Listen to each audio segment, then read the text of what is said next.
आगे की आज की कार्रवाई शुरू करो। हम सबके बीच में जिस छवि का, जिस शख्सियत का इंतजार था, वो हमारे बीच में उपस्थित है। मैं तमाम जम्मू कश्मीर निवासियों की तरफ हमारे सांसद प्रत्याशी डॉक्टर जितेंद्र सिंह जी से कि आदरणीय जो भी अन्य नागरिकों पर नहीं फैलाकर उनका चुनाव करें। मैं निवेदन करूंगा जिला अध्यक्ष गोपाल महाजन जी से कि प्रदेश को चुनिंदा रैना जी को दोनों पगड़ी पहनाकर स्वागत करें। मेरे लिए भारतीय जनता पार्टी का कार्यकर्ता होने के नाते, जिला प्रमुख होने के नाते आज बहुत बड़ा क्षण जो है मेरे जीवन में और आप सभी कठुआ के निवासियों के लिए है। मुझे पार्टी की तरफ से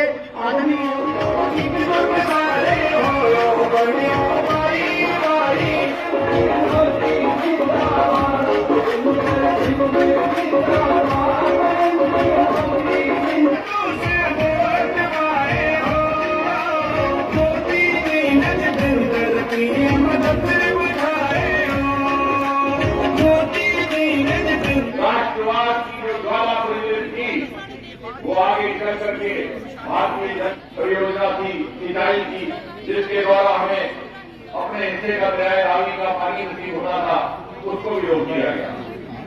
लेकिन 2014 में माननीय मोदी जी के आने के बाद एक नया अध्याय आरंभ हुआ और आज 10 वर्ष के बाद इस लोकसभा कॉन्स्टिट्यूएंसी को देश की सर्वाधिक विकसित कॉन्स्टिट्यूएंसी में किया जा रहा है। ये शायद कल से ही वासंतिक नवरात्रि प्रारंभ हुई है। जगत जननी मां भगवती की उपासना का पर्व हमारा यह सनातन समाज वर्ष में 2 बार आदिशक्ति मां भगवती की उपासना करता है। याद करिए, ये शक्ति सृजन का अवसर होता है और ये 9 दिन हम सब सनातन धर्मावलंबियों के लिए उसी शक्ति को अर्चित करने का एक अवसर है। मैं इस अवसर पर यहां की इन पवित्र स्थलों को माता त्रिपुर सुंदरी के पावन चरणों पर, यहां के शुक्राला माता के श्री चरणों में और माता वैष्णो के इस धाम को कोटि कोटि नमन करता हूं। महान स्वतंत्रता संग्राम सेनानी और महान योद्धा जनरल जोरावर सिंह को भी उनकी स्मृतियों को नमन करता हूं। बहनों और भाइयों, जब जम्मू कश्मीर की बात आती है तो भारत का सिरमौर, भारत का मुकुट हर व्यक्ति गर्व के साथ देखना चाहता है। जब जम्मू कश्मीर की बात आती है तो स्वतंत्र भारत के वे नारे एक बार फिर से गूंजते हुए दिखाई देते हैं कि जहां हुए बलिदान मुखर्जी वह कश्मीर, यही इन्हीं वादियों में नारे गूंजे थे। डॉक्टर श्यामा प्रसाद मुखर्जी ने इस सपने को साकार करने के लिए अपने आप को बलिदान किया था और बहनों और भाइयों, 70 वर्षों तक कोई सरकार निर्णय नहीं ले पाई।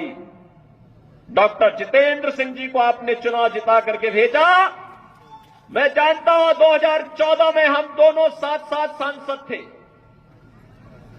और तब भी जब भी जम्मू कश्मीर की बात आती थी, बेझिझक एक सांसद के रूप में, एक मंत्री के रूप में बोलते थे कि मैं पहले वहां का नागरिक हूं, धारा 370 समाप्त होनी ही चाहिए और वहां का विकास होना ही चाहिए। और आज मैं बधाई देता हूं आप सबको, प्रधानमंत्री मोदी जी के प्रति आभार व्यक्त करता हूं, गृह मंत्री अमित शाह जी के प्रति आभार व्यक्त करता हूं जिन्होंने आतंकवाद की इस जड़ को सदैव के लिए समाप्त करके आज कश्मीर में यह साबित कर दिया है कि दिल्ली का लाल किला हो या श्रीनगर का लाल चौक, चारों ओर उत्साह है, उमंग है, क्योंकि यह क्षेत्र आज विकास की मुख्य धारा के साथ जुड़ा हुआ है। बहनों और भाइयों, जो विकास है आज आप देख रहे होंगे, 4 लेन और 6 लेन की एक्सप्रेसवे, मेडिकल कॉलेजेस का संचालन, इंजीनियरिंग कॉलेज, यहां पर सिंचाई की सुविधा, हर घर नल की योजनाएं, ये सब हो ही रही है। लेकिन सबसे बड़ी बात ये, पूछिए इन लोगों से जो लोग इस देश के विभाजन के जिम्मेदार हैं, कांग्रेस से प्रश्न पूछा जाना चाहिए, आखिर हमारा हिंदुस्तान 1947 में आजाद हुआ, लेकिन कांग्रेस की सत्ता लिप्सा ने आजादी के एक दिन पहले देश का दुर्भाग्यपूर्ण विभाजन भी करवाया। और बहनों और भाइयों, स्वतंत्र भारत में हमने हमेशा अपना एक धर्म माना, और वह धर्म माना राष्ट्र धर्म। हम अपने राष्ट्र को सर्वोपरि मानते हैं।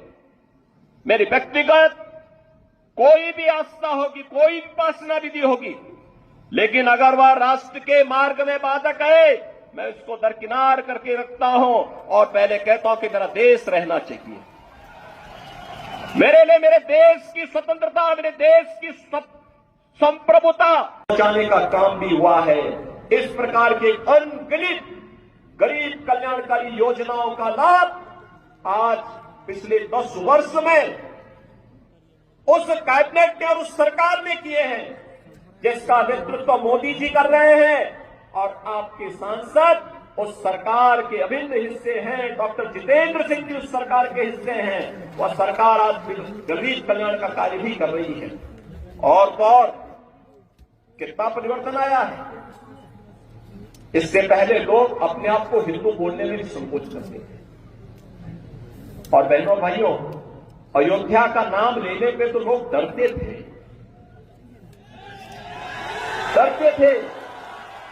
मुझे याद है जब मैं 2017 में उत्तर प्रदेश का मुख्यमंत्री बना तो मैं अयोध्या चला गया। लोगों ने कहा क्या कर रहे हैं? मैंने कहा क्यों? कहा कि अयोध्या जाने से आपको मालूम है